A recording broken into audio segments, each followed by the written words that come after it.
So what we have going on here is my new camera is doing a time-lapse photo shoot of the rehearsal, which I'll be putting onto this podcast in a second.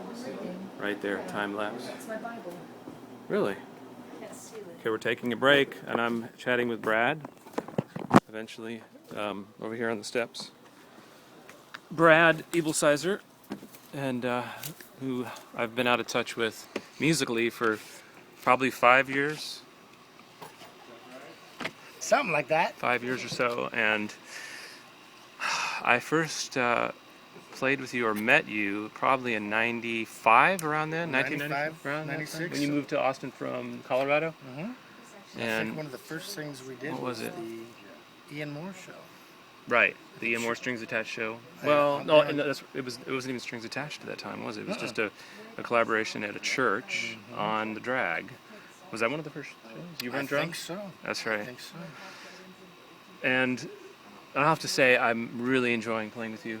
Good. Really, because Brad is a rare drummer in the way that he's very sensitive to dynamics. It's the first thing that I remember about you, and still, now that we're back playing together, I am very aware of and thankful for. Remember the first time I said Dynamics. dynamics? What do you mean dynamics? I'm playing as loud as I can. Yeah, right, exactly.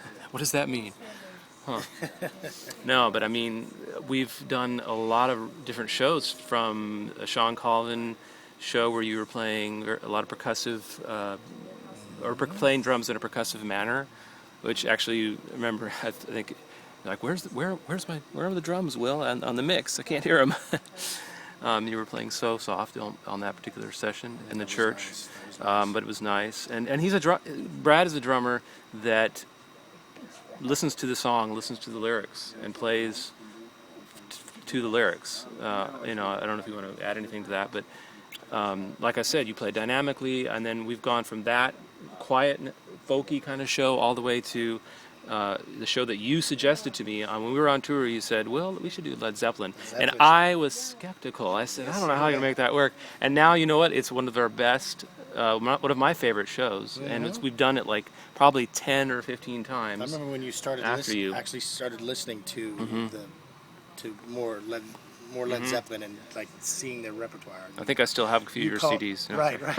You called me and you're like, Led Zeppelin is awesome. I never knew that they were so diverse. It was because of Brad that we actually partially kept going into a side route, doing classic rock shows. And we started out, and he was there in the beginning doing local folk singer-songwriters. And remember that South by Southwest? We played with yeah. I think we played with 14 people that day. Was it the? Oh yeah, that's right. It was at the on campus, the Union Theater on campus. Abra was there, Eliza Slade, Jimmy LaFave, Sarah was there, Sarah Hickman, Patrice Pike. Yep, Eliza Gilkison. Yeah, that was crazy. That was about 2003. Yep. So I've known Brad since '95. We haven't played together since 2007-ish. The last show was what? The Zeppelin show. Zeppelin show, that's right. So what I wanted to ask you is, you play a lot. You are busy. You are a professional. All you do is drum. But actually, I think you said you'd have some job right now supplementing it, but which is Steve. Understandable. But you work a lot, and you've worked a lot over the years. I don't actually play as many gigs in clubs as you do, or even most members in this band. I mean, at the most, I'm playing 1 to 2 nights a week. That would be my max.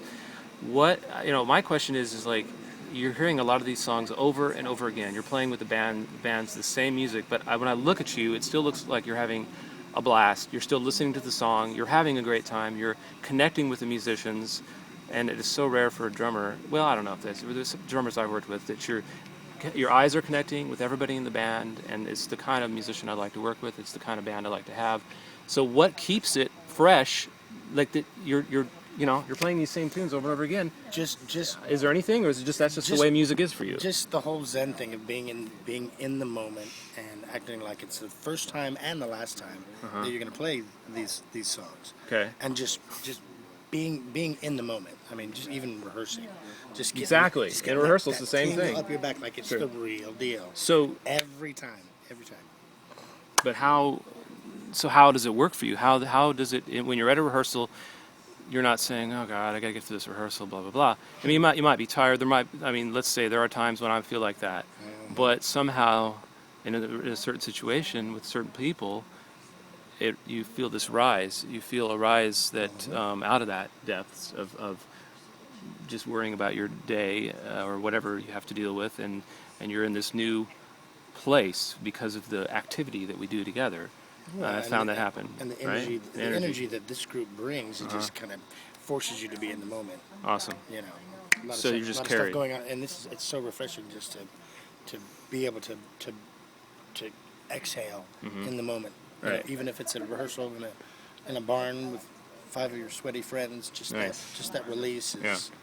I mean, as I get older, I try to grasp onto every possible moment That's that I great. can feel that energy. Well, maybe this is it. You could relate to this is that at a certain point in your growth as an individual, as a human being, you get to be you understand that that getting to those places is not just about being aware of yourself. Like if you come in as a player and like, okay, I'm here to learn how to play badass. I'm here to be, and that's what I'm here to get out of this experience, to increase my skill level. If you do that, you're going to get bored. But if you can come with that in mind, but then you can say, well, I'm going to listen to what else is going on around me, and that's where maybe the entertainment or the pleasure of the moment never gets tiring because you're not just listening to yourself. The challenge and the pleasure are, especially with this group, Yeah. are connected definitely. Because I know when I'm coming in here, like doing the police stuff, I'm not going to be able to play like Stuart. I'm not going to be able to play on Sure. that Right. volume because I have you to think about, Okay. and I have different soloists to think Right. about. So the dynamics are going to be completely different. But again, it just comes back to the energy. Right. And it's positive vibe. And then even though we're playing covers, we try to bring our own thing to it, so that it's sort of for a moment that music is ours when we're performing it, right? Exactly. And it's not like a cover band that's trying to reproduce the exact. Exactly. It's like we could come with a jazz sensibility. When jazz musicians play a standard, Yep. that's just a starting off place. Yeah, just like Dave using right? that Herbie Hancock sort of sound. Right. Police didn't do that. Right. That's exactly. we can. That's right. And that's the great thing about this kind of music or music period Well, is that's to the be able beautiful thing about this group. to. Oh, thanks. This group. Okay. That's the main thing I wanted to ask you is like, how do you keep it? Because I don't play as much as you do, but you load in those drums. Drummers have to load in all their gear. I'm not but looking not forward to this that year. tonight. Yeah. So, okay. Thanks, Brad. You bet. Okay. Love you well. Love you, Brad. Okay. I wanted to say thanks to him. Great job. Okay. Come see him play with who else you playing with around town? Random people. Random people. Just call him up. His number is, no, just kidding.